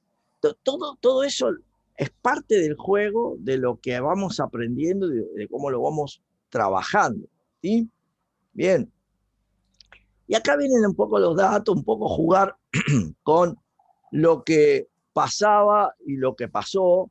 Y como siempre son las grandes palabras, los grandes conceptos que siguen siendo válidos porque nos hablan de la importancia del turismo, la magnitud que tiene, el crecimiento que se da, la idea de si el turismo es algo que abarca, digamos, la posibilidad de abrirse en el mundo, cuán vulnerable es, cuán resistente es. Ustedes tienen en el aula, no lo voy a pasar, tienen este video en el aula que refleja un conjunto de ideas que ahora les voy a mostrar en las siguientes slides, pero este video lo tienen cargado en el aula virtual, se los recomiendo, pero ¿por qué se los recomiendo? Porque esta es la mirada antes de COVID, antes del virus. Es por eso, es como la foto de cómo era el mundo en términos de turismo. Y ya no es más. Pero el punto es relevante por eso. ¿Por qué? Bueno, porque uno puede decir, en el año 2019 yo tenía 1.500 millones de turistas. Es decir, 1.500 millones. 4% más. Para entender el punto es, lo van a hacer seguramente en la práctica con Gustavo, pero el crecimiento del 4% del turismo, piensen que la economía mundial crecía al 2,3%. Esto quiere decir que el crecimiento del negocio, de la actividad turística, era superior al crecimiento de la economía mundial. Para entender la dinámica del turismo, la importancia que tenía, piensen ustedes que 1,4 billones de dólares, es decir, el 3% de todo lo que se genera está asociado, es la contribución del turismo. 2019, ¿cuánto pasó a ser eso en el 2020? Nada. O sea, ínfimo. Un 10% con toda la furia de todo ese número. Con toda la furia. Es decir, entonces, ahí ya tengo, para notar la diferencia, porque por eso es lo relevante, porque piensen ustedes, si yo analizo el total de bienes y servicios que se producen en el mundo, que ese es el concepto del PIB, total de bienes y servicios que se producen en el mundo, el turismo representaba el 9%, un número muy importante, el 5% de todas las inversiones, el 6% de todo lo que le vendemos al otro, las exportaciones. Acá es importante entender que cuando hablamos de comercio, el concepto de las exportaciones refleja la entrada de divisas por venderle bienes y servicios a otro país. El concepto de las importaciones refleja la salida de divisas por comprarle bienes y servicios a otro país. Para que no haya dudas, divisa es el nombre que técnicamente le damos a la moneda extranjera. Divisa es el dólar, divisa es el euro, es el nombre de la moneda extranjera, desde el punto de vista técnico, es la divisa. Cuando nosotros pensamos turismo, la exportación en turismo se asocia al turismo receptivo. ¿Por qué? Porque es el que permite que a un país entren divisas. Fíjense, la exportación, la entrada de divisas por venderle a otro. En turismo, ¿qué ocurre? Tiene que venir el turista y gastar. Esa es la entrada de divisas, turismo receptivo. Por el contrario, turismo emisivo significa importación. ¿Por qué? Porque un residente, un argentino, sale al mundo, gasta en el mundo. Entonces ahí tengo el juego de la balanza turística. En particular, el 6% de todo lo que los países le vendían a otros, o sea, de todo el movimiento, está asociado al turismo. O sea, el año pasado eso, nada. 5% de inversiones. ¿Inversiones qué es? La incorporación de un factor de bienes de capital a la actividad productiva. Nada. No hubo turismo, nada. 5% de todas las inversiones, nada. 6% de todas las exportaciones, nada. 260 millones de empleos. Ustedes piensen que hay 260 millones de personas que en promedio no tuvieron ingresos. O sea, fue ínfimo el ingreso que han tenido durante el 2020. ¿Por qué? Porque son parte del turismo. 10% del empleo total. En Argentina refleja 1 millón de personas. Para hacerla fácil, 1 millón de personas. Piensen ustedes, para dimensionar esto, cuando el año pasado el gobierno, cuando entramos en la cuarentena, lo que al principio iba a ser, bueno, muchachos, unos días, nos quedamos a vivir después. Cuando empezó esto, y el gobierno entendió que la gente no iba a tener ingresos, se planteó un pago, el IFE, y cuando se hizo el análisis, mañana se cumple un año, sí, justamente, cuando se hizo el análisis, se pensó que, dado los registros, iba a haber 3 millones, más o menos, de personas que iban a cobrar el IFE. Bueno, esto claramente fue un error en los supuestos. Yo eso se los explico a mis alumnos de economía cuando analizamos la modelización, pero esto fue un error en los supuestos. ¿Por qué? Porque apenas se abrieron los registros para que se anotaran, aparecieron 9 millones de personas. Esto significa que le erraron por 3 veces, o sea, 3-1. Pero sin perjuicio de ello, observen ustedes que... ¿Puedo hacer una pregunta? Dale. Perdón que interrumpa. Sí, dale. Sí. ¿Eso se debió a una mala gestión de ellos o es algo externo lo que pasó? No. La confusión viene por este lado. El cálculo se hace en función de los registros. Más allá de que está claro que no hicieron bien las cuentitas, pero asumamos por un momento que las cuentas estaban bien hechas. El problema es otro. El problema es que, como les dije hace un ratito, 40% de la actividad es ilegal. Para hacerlo fácil, el 40% del trabajo es en negro. Esto significa que, desde el punto de vista de los registros, esas personas no aparecen en ningún lado. Como la posibilidad de cobrar estaba asociado a me puedo presentar porque no tengo ingresos, todo ese caudal de personas que están en la ilegalidad desde el punto de vista laboral aparecieron.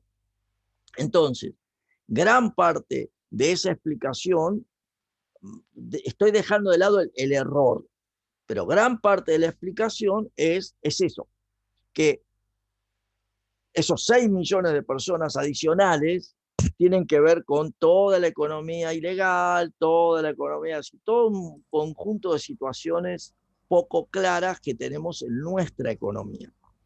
Pero por eso, sí. Y en particular, ¿no? Nuestro sector, el turismo, tiene mucha informalidad, ¿no? En lo que tiene que ver con el empleo, o sea, porque tiene cosas que son muy de temporada, se maneja mucho en la parte, sobre todo lo que es equipos comerciales, se maneja mucho el tema de comisión por venta y con sueldos básicos quizás bajos. Por eso también, ¿no? El impacto que tiene la actividad, ni hablar si lo relacionamos con lo que es la gastronomía, todo el tema de las propinas y de todo eso, que bueno, son los sectores justamente más golpeados definitivamente que han tenido esta pandemia. Entonces, digamos que Argentina, yo tengo entendido que es un país que recibe bastantes turistas, dejando de lado lo que es la pandemia, pero tiene muy mala organización. Bueno, estamos en Argentina, ¿no? hay una cuestión No, que sí. me parece interesante ahí aclarar cuando se habla Sí. de Argentina, de muchos o de pocos turistas, y después lo podemos trabajar en el ejercicio, de hecho, cuando lo tengamos, digamos, la última hora juntos, que Ok. tiene que ver con ubicar a la República Argentina y ubicar dónde están los focos emisores de turistas, ¿no? Y yo creo que eso te va a explicar o te va a demostrar también fácilmente una de las grandes limitaciones que tenemos como destino turístico, que realmente de los principales focos emisores de turistas estás por lo menos a unas 8 horas de vuelo, ¿sí? 8 horas de vuelo de un foco que puede llegar a ser Estados Unidos, 13 horas de vuelo de Europa, y de donde está el 25% de la población estás ya con conexiones, ¿no? Lo que sería China, la India, etcétera. Estamos hablando de 30 horas. bastantes más horas de vuelo, ¿sí? Vos las has sufrido, Edu, así que Son lo 30 dejo en tus horas. manos. Entiendo. Es decir, por eso lo importante de entender esto, el impacto, como estamos conversando, y claramente para nosotros el empleo de turismo representa 7% del empleo total. Es un número importante.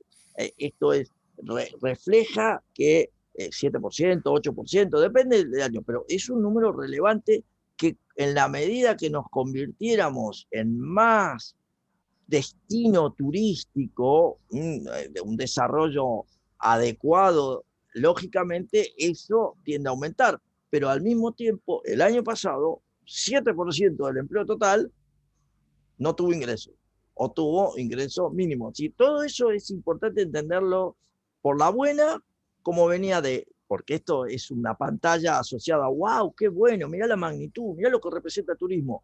Se cayó todo como un piano, justamente, y por eso tantos efectos negativos, porque todo se cayó y estás atrapado en esa situación. Lo que podemos ver acá es todo el movimiento que cuando veamos la unidad 4 tiene que ver con las rondas de gastos que se producen en el turismo, el llamado multiplicador turístico, que de una manera muy gráfica muestra, bueno, todo lo que los encadenamientos que se genera por el mero hecho de un turista comprando un servicio, comprando una noche de hotel, comprando una comida, o sea, todo lo que está detrás para que ocurra esa situación. Bueno, todas esas rondas de gasto son las que le dan la dinámica al turismo, pero por eso mismo pensémosla al revés. Este turista acá arriba no gastó, por lo tanto, todo lo demás que está asociado no ocurrió. Y ahí vienen todos los efectos. Esto es el efecto del impacto. A ver, el multiplicador turístico visto al revés. O sea, el demultiplicador turístico, o sea, toda la situación que no se produjo porque este turista no gastó. Estamos hablando de 1.500 millones de pasajeros que no gastaron. Es un número interesante, es lo mismo. ¿Quién gana más? Dale, Agustín. Con respecto a lo de excursionistas y turistas. Sí. Un viajante, ponele, que ¿Cómo? transporta, no sé, cualquier tipo de cosa. Viajero no relacionado con el turismo. Sí. Está ¿de qué lado está? O sea, no, nada que ver. Pondría como, o sea, hay personas que se mueven de un punto de origen a un punto de destino. Algunos están relacionados justamente con el turismo y otros que no están relacionados con el turismo. Hay que verlo después en el detalle. Hay un cuadro muy interesante ahí en la OMT, en el libro de la OMT, que lo podemos llegar a ver. Pero sí, obviamente que hay gente que se mueve de un punto a otro y nada que ver tienen con el turismo, ¿no? Claro. Sí, la diferencia entre los viajeros. Claro. Y bueno, pero el movimiento que está calculado acá está asociado en general. Por eso recuerden la dificultad de reflejar los datos. Estrictamente sabemos la diferencia entre un turista o un excursionista y un viajero, o digamos que no refleja, que va a hacer otra actividad diferente, como lo veíamos la semana pasada. Lo que está reflejado acá es todo lo que se asocia a la actividad turística. Por eso marco de nuevo en esta pantalla, noten ustedes, Estados Unidos, que de alguna manera Trump no generó tantas restricciones. Bueno, Estados Unidos tiene una generación de ingresos de 206.000 millones de dólares. Es el país que más, a ver, más beneficios saca, más movimiento, no beneficio, no usemos esa palabra, más ingresos genera a partir del turismo. Fíjense que Francia mueve 42 millones, 42.000 millones. Es decir, una 5 por 4, 20, una quinta parte, un 20%. Francia, para mirarlo, España mueve 60.000 millones. Es decir, no es ni comparable con todo el movimiento que genera Estados Unidos. Por otro lado, ¿quiénes son los que más gastan? Y ahí a la cabeza, los chinos. Los chinos gastan en el orden de los 260.000 millones de dólares. Para que no tengan idea, no pierdan, entender el mundo. Los chinos tienen alrededor de 50 millones de millonarios. Es decir, más que la población de la Argentina, tienen millonarios. Esto implica que cuando salen al mundo, la gastan. Yo he visto a los chinos gastar, la gastan, pero no es comparable con los árabes que gastan. No, los chinos hacen estragos, se compran todo. Sí, dale. Perdón, sí. Perdóname, parten de una base también de un aéreo caro, obviamente, claro. También eso tiene que ver porque están lejos, es como sería nuestro caso. Y después, sí, como dice Eduardo, realmente cuando viajan tienen un estilo de vida que me encantaría tener, pero que bueno, a uno no está acostumbrado, ¿no? Exacto, sí. Realmente, o sea, se alojan en los mejores hoteles y lo que nosotros, no sé, lo que un argentino se gasta en una semana, ellos se lo gastan en una cartera. O sea, uno va por Europa o por Estados Unidos y ve a los chinos comprando y es impresionante. Y en esos mismos lugares, cuando uno va y se acerca a preguntar un precio y hay un chino al lado, olvídense, no lo van a ir a atender a ustedes, van a ir a atender al chino porque saben que tiene la plata y que va a hacer la compra, ¿no? Disculpen, ahí interrumpí a alguien. Sí, Sol quería hacer un comentario, ¿no? Sí. Sí, además que hablábamos recién el tema de las divisas, ¿no? También cuán fuerte es la moneda de ellos respecto a la nuestra, que por eso también es como una facilidad poder lograr comprar y adquirir ese potencial a nivel mundial. Sí, bueno, eso tiene que ver con que el yuan se ha apreciado, para hablarlo en términos técnicos, quiere decir que la capacidad de compra de la moneda china ha aumentado y a su vez ha aumentado el nivel de ingresos promedio de los chinos, de la clase media china, y entonces todo eso se traduce en la salida al mundo y tener una mayor capacidad de gasto. ¿Sí? Está todo vinculado con ese efecto. Entonces ahí tenemos el gasto de los chinos, el gasto de los norteamericanos, que son la mitad de los chinos, un poco menos, 124.000, y Francia, fíjense la relación con el primero, es más o menos como en la pantalla anterior. Deberíamos aprender el idioma chino en el sector turismo. Sí, exactamente, Verónica. En realidad, yo siempre les recomiendo a mis alumnos desde hace ya muchos años, de hecho tengo vínculo con los chinos, algo de chino manejo, pero bueno, en algún lado.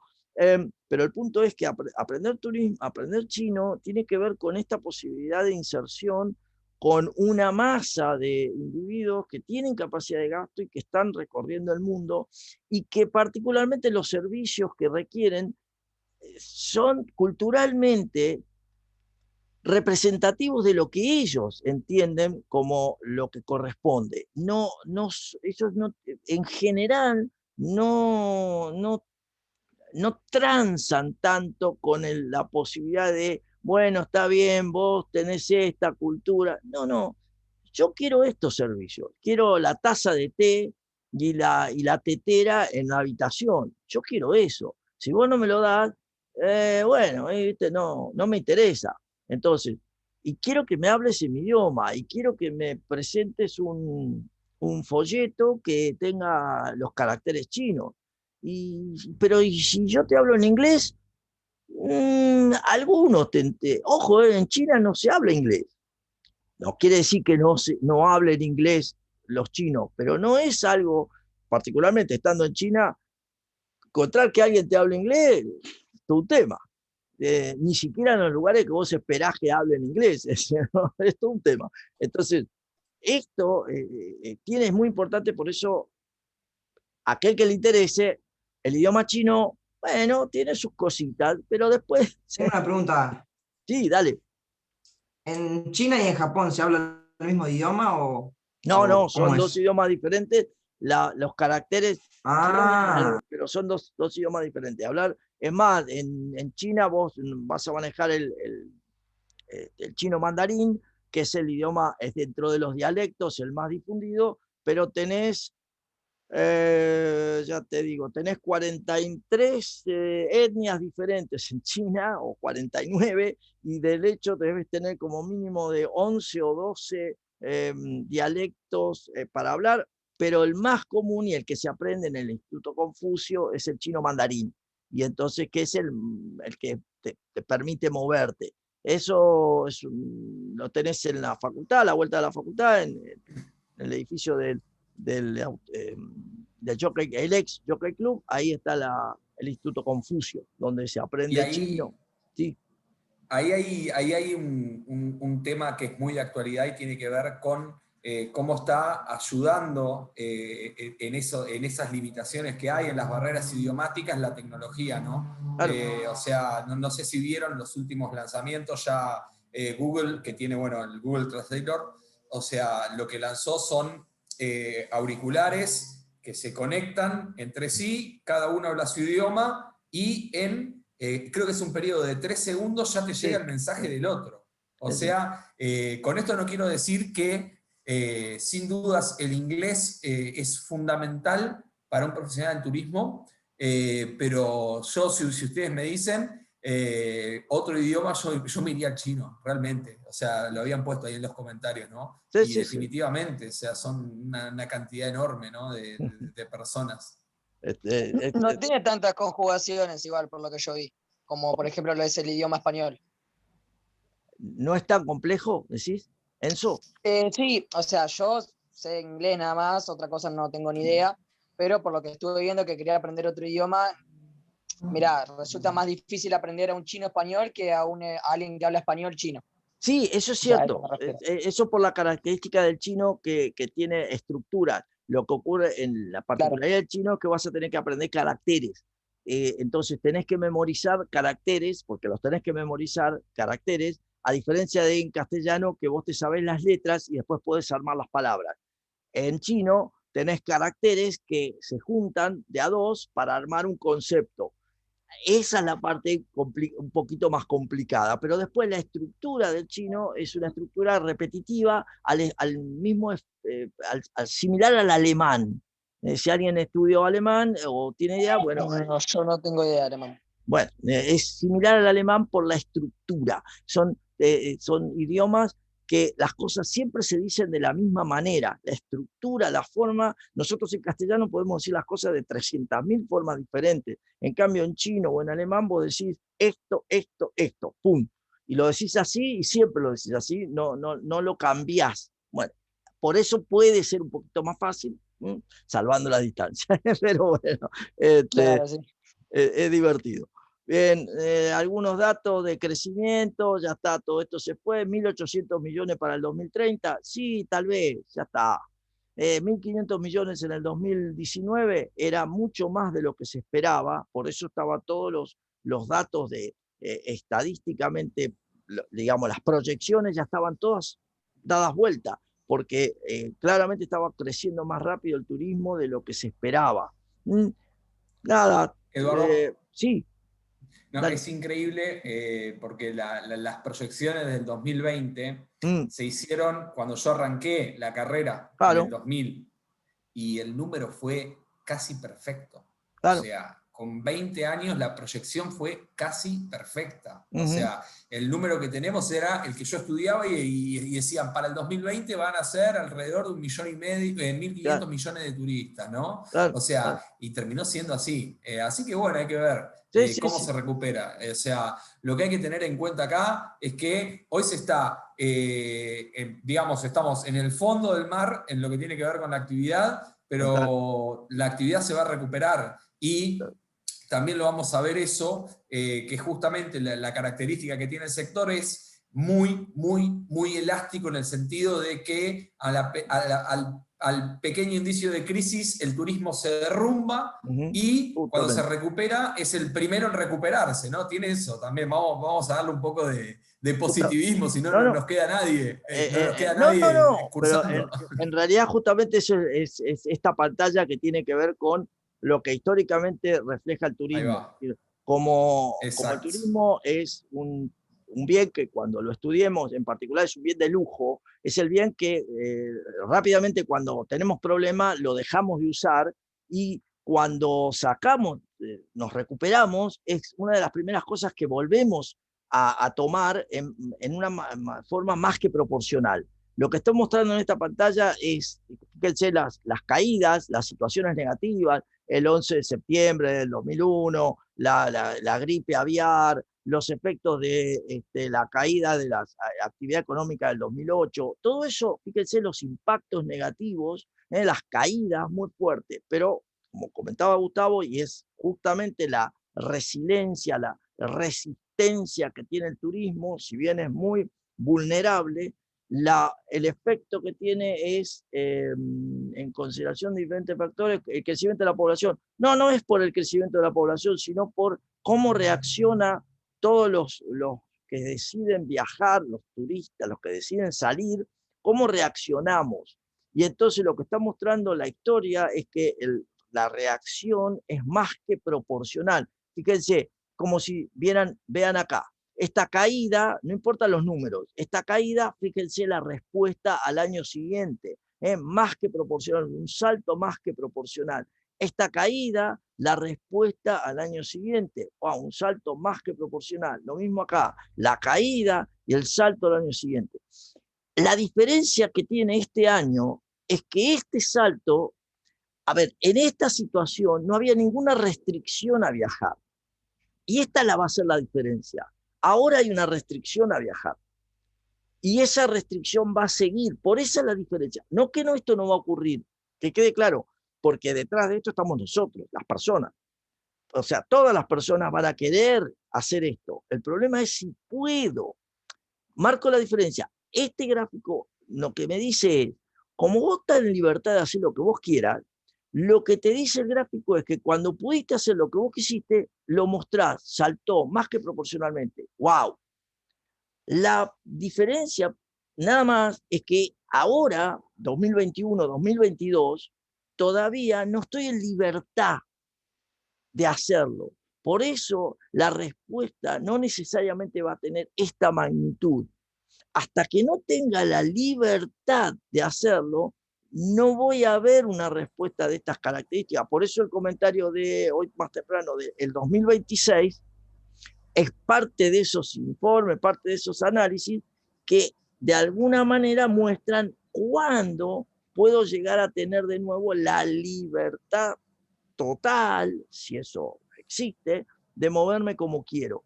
En tanto y cuanto eso no existe, ahí tengo una restricción. Esa es la diferencia, no por ser negativo, sino por justamente marcar. Esa es una restricción que no estaba acá.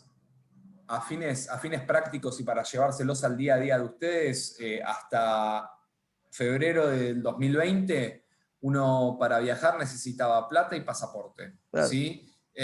Hoy podés tener la plata, podés tener el pasaporte, pero sí hay un bloqueo entre tu país de origen y el lugar que querés visitar, hay algún tipo de restricción y después comienzan, ¿no?, todos los miedos, ¿qué pasa si viajo y se vuelven a cerrar las fronteras? Y todo ese tipo de cuestiones es como que ha sido como el gran cambio que tenemos ahora, ¿no?, que son otras cuestiones que se consideran a la hora de efectuar un viaje. Por eso. Profe, ¿y esas estadísticas cuándo se dan a conocer? o sea, ¿se renuevan cada año o tiene un tiempo para No, hacerse?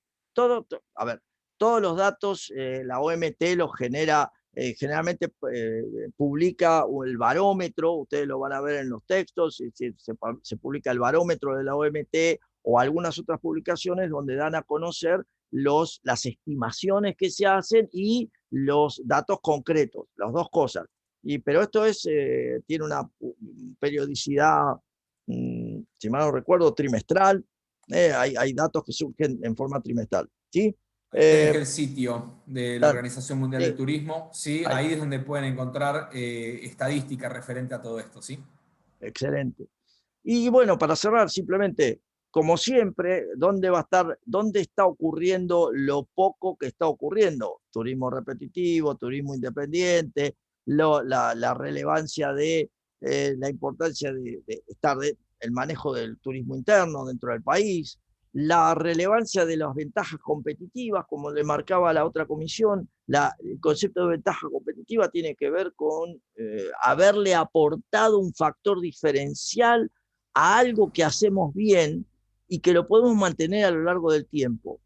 Como país nosotros tenemos ventajas comparativas porque tenemos una dotación de recursos que no hay en otros lados. Desde el punto de vista turístico tenemos las cataratas, tenemos Ixchigualasto, tenemos el glaciar, o sea, son recursos que no existen, entonces eso significa una ventaja comparativa. Le puedo brindar algo que no hay, al mundo algo que no hay.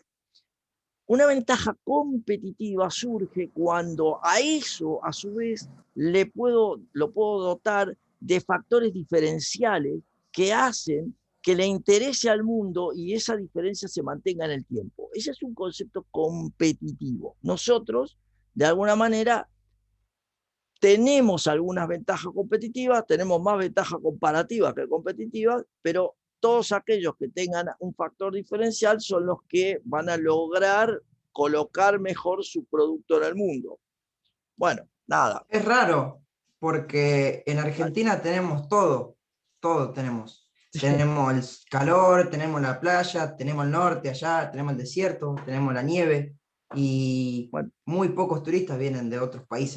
Bueno, el punto es que somos caros. Para ponértelo fácil, somos caros. Entonces, tenemos todo eso y eso es un factor diferencial. Cuando eso no hay restricción, eso hace la diferencia. Hemos tenido épocas donde la gente viene por eso, aún siendo caros. ¿Por qué? Porque no está en otro lado.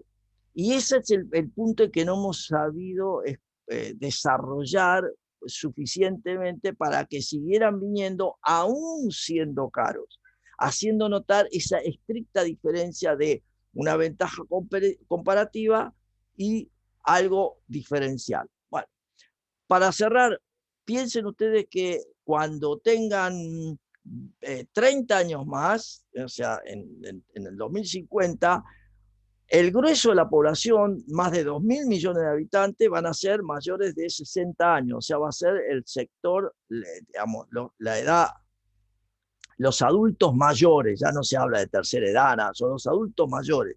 Bueno, ustedes le van a estar vendiendo productos y servicios a esos adultos mayores. Entonces vayan pensando cómo es venderse a ustedes mismos. Yo siempre marco esto, hay recreo, no, ahora sí unos minutitos. Vayan pensando cómo será venderle turismo a alguien como ustedes. Que hay que ver si ustedes quieren turismo. No, ojo, es un problema. Perdón, morí. Nada, salgo. Morí.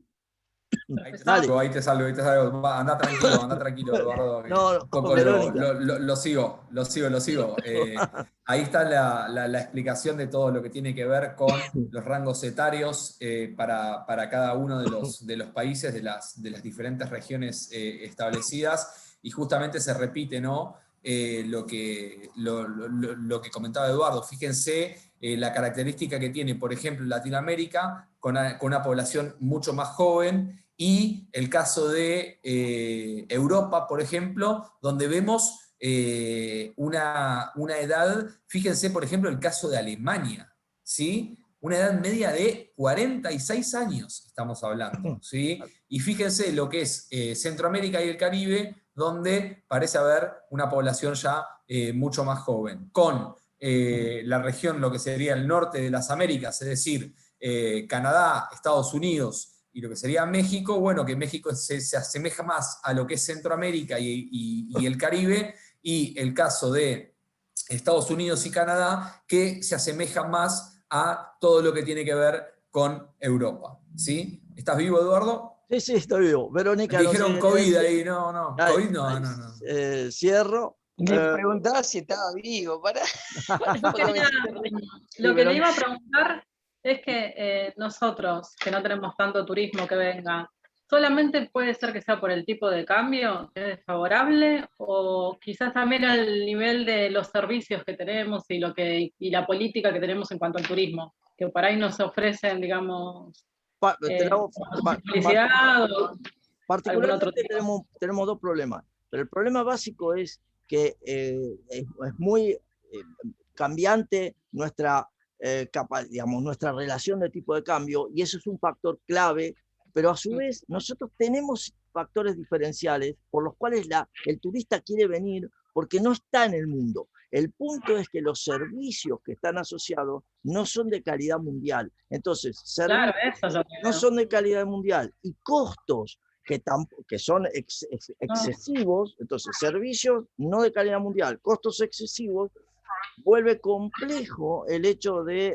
lograr atraer una masa relevante de turistas. En general, digo para tener una idea, sin perjuicio que tenemos recursos y transformados en atractivos y que tienen ventajas, por un lado comparativas y ventajas competitivas, que hacen que al mundo le interese venir, pero es caro y los servicios no son los que el mundo espera. Este es el gran temita dando vuelta, y cierro acá simplemente para y hay cuestiones también de imagen.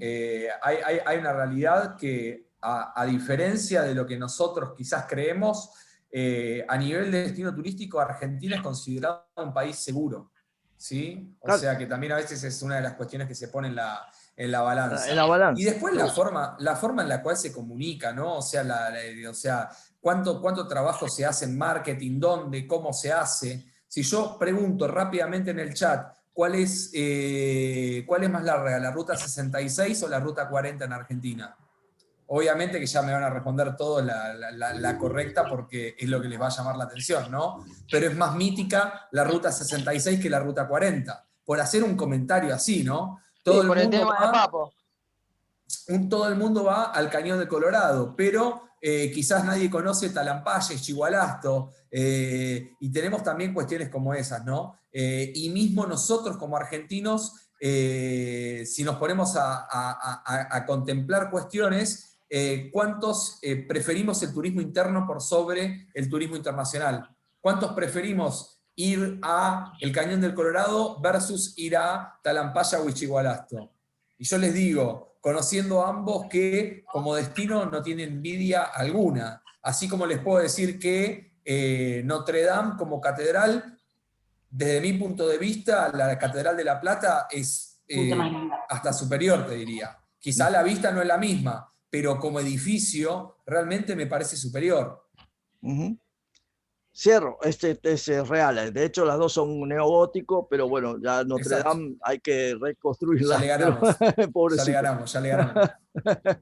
Bien, cierro simplemente con las características que tenemos, mercados que están todos en revisión, porque todos los mercados que eran las creaciones, el ecoturismo, la evasión, la tercera edad, los congresos, está todo en revisión, porque como decíamos, justamente el impacto de la pandemia hace que veamos de qué manera esto se puede volver a generar que sea confiable.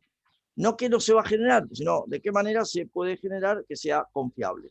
Simplemente eso, y seguimos la próxima clase. Los dejo 2 minutos, voy a pasarle el mando a Gustavo, voy a pausar.